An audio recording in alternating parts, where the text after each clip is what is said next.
이상적인 민족주의자를 지향했던 이관술. 동경고등사범학교에서 유학. 이관술이 1925년에 입학한 동경고등사범학교는 1872년에 개교한 학교로 동경 시내 중심가에 위치했다.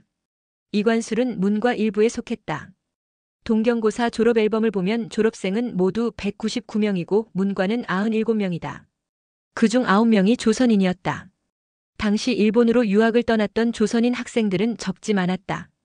그들은 조국을 떠날 때 품었던 마음이 모두 달랐을 것이다. 그러나 유학 기간 많은 변화가 일어나기도 한다. 1919년 3.1 만세운동 직전 28 독립선언을 동경 지역 조선인 유학생들이 모여 외쳤던 것처럼 항일의식이 더 강해진 경우가 많았다.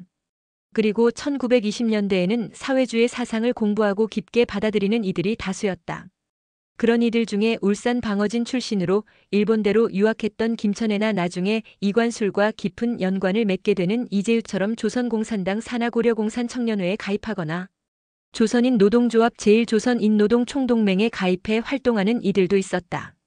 그리고 김천애와 이재유는 입학 시기는 다르지만 일본대학교 사회과를 다녔는데 이 학교 유학생들은 유독 사회주의 계열 독립운동가가 많았다. 유학생들이 그렇게 어떤 방법이든 사회주의 계열 모임에 참가하는 일이 다반사였을 때 이관술 역시 고학년에 올라 사회과학학습 모임인 법제경제연구회에 가입했던 적이 있었다. 이관술은 그때의 경험을 후일 회상하면서 사회주의 사상을 알기는 했지만 자신은 지극히 이상적인 민족주의였다고 한정지어 말했다. 이상적인 민족주의자를 지향했던 이관술. 이관술은 해방 후 8개월 뒤인 1946년 4월 현대일보의 반제투쟁의 회상이란 제목의 글을 3회에 걸쳐 기고했다. 그 첫 회에 동경 유학 시절 그가 세웠던 목표와 각오를 엿볼 수 있다. 그중 일부를 옮겨보면 다음과 같다. 동경고등사범학교에 들어간 것도 청년 교육을 통하여 민족을 각성시켜보자는 이상에 들어갔고 또 이민족과 접촉해가는 동안에 얻은 정신적 영향도 역시 민족의식의 강화이었다. 말하자면 일종의 이상적인 민족주의자라고 말할 수가 있었다. 그러므로 그때 나의 생각은 우리 민족을 위해서 도움이 되는 일이라면 경중대소를 물러나고 그 일에 열성을 바치자는 일념뿐이었다. 그때 당시 동경서 내가 막스주의에 접근해 간 것도 이러한 약소민족 청년의 독자적인 견지에서 그리한 것이요. 그것을 연구하여 우리 민족 현실에 알맞는 길을 발견하자는 것이 진정한 목적이었다. 이관술은 처음부터 적극적으로 독립운동을 펼칠거나 그리고 사회주의자가 될 마음으로 막스주의를 접했던 것이 아니었다고 고백한다. 그는 약소민족의 청년으로 민족에 도움이 되는 길을 찾는데 필요한 부분을 얻고자 소극적인 태도로 접근했다고 말한다.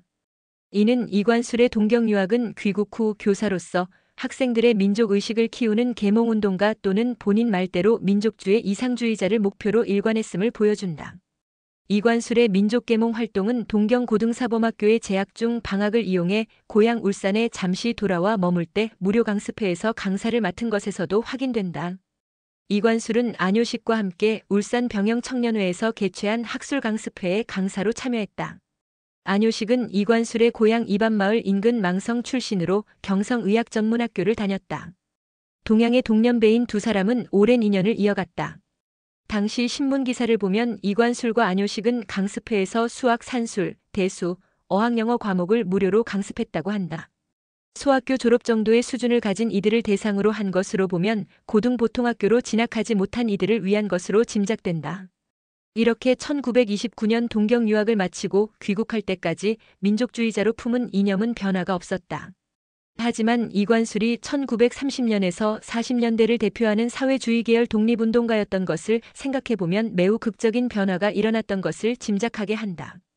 그 사건을 바로 1929년 졸업 후 귀국하자마자 일하게 된 동덕여자고등보통학교에서 부임 첫 해에 겪게 된다. 동덕고등보통여학교에서 시작한 교사 생활. 이관술은 졸업과 동시에 경성에 있는 동덕고등보통여학교 교사로 부임했다. 당시 고등보통학교의 교사는 안정되고 존경받는 지위였다. 게다가 동경고등사범학교를 졸업한 엘리트라는 이력을 바탕으로 평탄한 꽃길을 걸어도 무방했다. 하지만 우리가 종종 인생에서 예측할 수 없는 큰 파도를 만나는 것처럼 이관술도 파란만장한 삶이 시작되는 순간을 마주하게 된다. 이관술은 처음 교사로 제자들 앞에 섰을 때 목표했던 삶의 첫 단추를 제대로 채웠다고 생각했을 것이다. 그러나 1932년까지 겨우 사범학교 재학 기간인 4년에도 미치지 못할 만큼 짧게 교사 생활을 끝내게 될지는 몰랐다. 더구나 일제 식민 통치와 맞선 대표적인 사회주의 독립운동가로 변화하게 될 출발점이 될 것은 더더욱 상상할 수 없었다. 이관술이 선택한 동덕여고보는 1908년 민족교육을 목적으로 조동식 등이 설립한 동덕여자의 숲에서 출발한 학교다. 그리고 1911년 천도교 교주 손병희를 설립자로 동덕여학교로 개편한 뒤 정식 인가를 받았다. 조동식이 그때부터 학교 교장을 맡았다. 손병희가 3.1 만세운동을 이끌다 감옥에 수감됐고 천도교 전체가 위기를 맞게 되자 천도교 교단의 재정 지원이 끊기게 된다. 게다가 손병희가 1922년에 타계하자 천도교는 학교 운영에서 완전히 손을 뗄 것을 통보했다. 이 상황을 타개하려고 조동식은 고등보통여학교 인가를 서둘러 받고 충청남도 보령 출신의 갑부 이석구에게 교주를 제안했다. 이관술이 부임할 당시 학교가 있던 자리는 경성부 관운동으로 경복궁 인근 동남쪽이었다. 이관술은 역사와 지리 과목을 맡았다. 유학 시절에도 일본 곳곳을 다니며 지리를 실측하고 꼼꼼하게 자신만의 수첩을 만들어 기록할 만큼 전문적인 역량을 쌓았던 터라 가르침에 무리가 없었다. 동덕 시절 동료 교사와 학생들. 학교 운영에서 천도교가 빠져나간 지 꽤 시간이 지났음에도 민족의식이 남다른 교사들이 남아있었다. 그중 국어 조선어 교사 이윤재는 평안북도 영변 숭덕학교에서 3.1운동에 참가해 3년이나 옥고를 겪었던 이였다. 그는 출옥 후 북경대학교 사학과를 졸업하고 1924년에 귀국, 오산과 배제고보에서 일하다 동덕으로 왔다. 1927년부터 조선 어사전 편찬위원이 됐고 민족정신의 보전과 계승을 표방한 잡지 한빛과 한글 발행에 참가했던 항일 지식인이었다. 이윤재가 1931년에 학교를 떠난 후 그 자리를 메운 신명균 역시 한글운동가였다. 한글의 편집 겸 발행인으로서 최연배, 권덕규, 이병기 등과 활동했는데 동덕여고보 교사 중 이관술과 가장 가깝게 행동한 이였다.